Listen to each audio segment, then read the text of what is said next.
And today's question is a bit sad if we're being honest. Somebody says, "Hey ladies, I am depressed and stressed and I feel like committing suicide. Please help me." It's everyone is going through something. That's just it. You know, people look happy. People look like they have everything figured out, but everyone is struggling with something. So my best advice to you is talk to somebody. I know it sounds like a very blanket statement. Just talk to somebody. No, talk to somebody who can actually help you out. Maybe it's time to think about therapy. Maybe it's time to change your routine a little bit, because sometimes I feel like, especially in this day and age, we're very quick to label things. We're very quick to say we are depressed, we are anxious, we're this, we're this, we're this, we're this.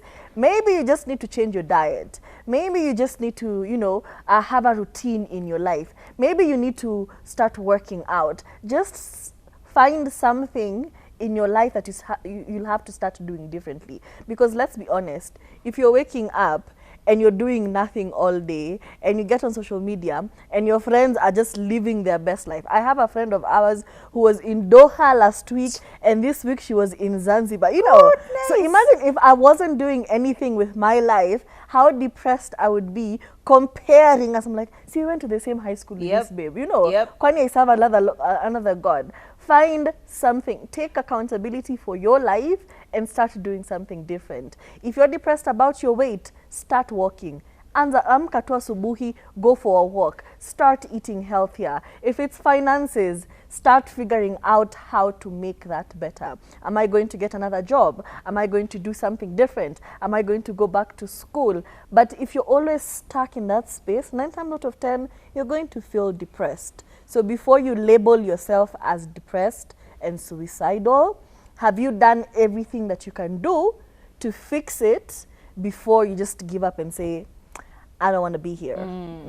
I think I have 3 solid pieces of advice in this particular case that are similar to what Turi is saying, but a little different. One, very, very important. The Buddha said this. Leonima quotes too. The Buddha said this. He said, if you're worried about something, fix it. But before you fix it, ask yourself the question. Always ask yourself a question, which is, can I do anything about it? No. If the answer is no, then why worry? And if you're worried, can you do something about it? Yes. Then why are you worried? Just do it. First quote. Second quote is Jim Carrey, and this is not really a quote, it's just a sentiment that I think you need to echo, which is Jim Carrey in his own way and he's a smart, funny guy, and the funniest guys are usually the most depressed people. But he said this one time, and I completely understood what he said, because he said that oftentimes depression is usually your body telling you that they are tired of playing this character that you've been trying to play in your life. They are tired of being this persona that you're trying to portray in real life, and they just want to be who they are. This is your mind and your body coming together and saying, no, we're tired of playing this part. You need to give us our real original version of ourselves, or just leave us alone. And that is your body quitting on you. So what does that mean? That means you need to stop trying to put yourself in situations and trying to look at life in a way that is character or persona. People are always saying, I am in my villain era, I am in my baddie era, I am in this era, that era, the other era. But the reality of things is that if you keep living according to your means, there's very little to worry about. If you are living within the ability that you can at that moment in time, you really never worry about anything. Why? Because if I wake up today morning and I want to go to Tao to chapa some laps, do I have to get into an Uber? No. I can just take Anduthi and go to town.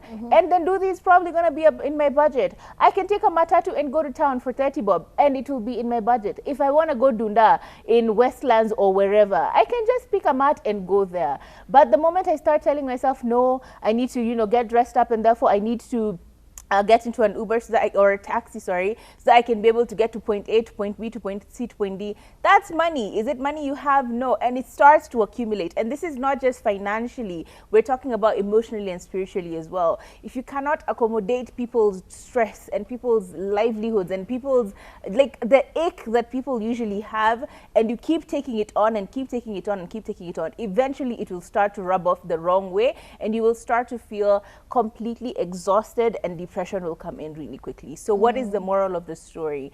Stop trying to live by other people's standards, by other people's ways, by other people's levels, and live your life truthfully according to the way that you can.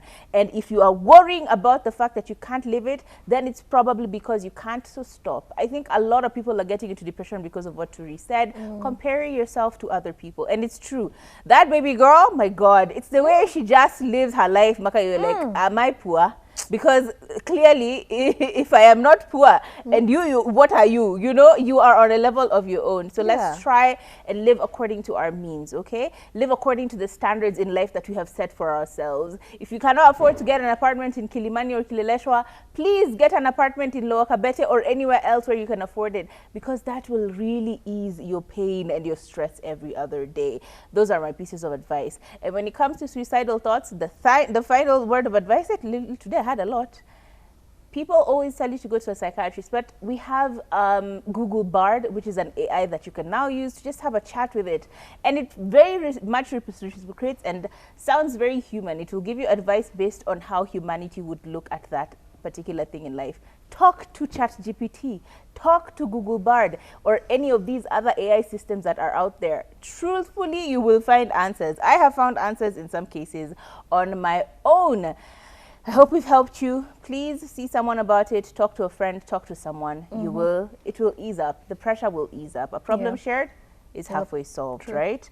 Moving on, it's about that time for us to then, quickly go into the conversation. And the conversation today is actually about AI. So what are 10 signs that you are facing loneliness, but according to artificial intelligence?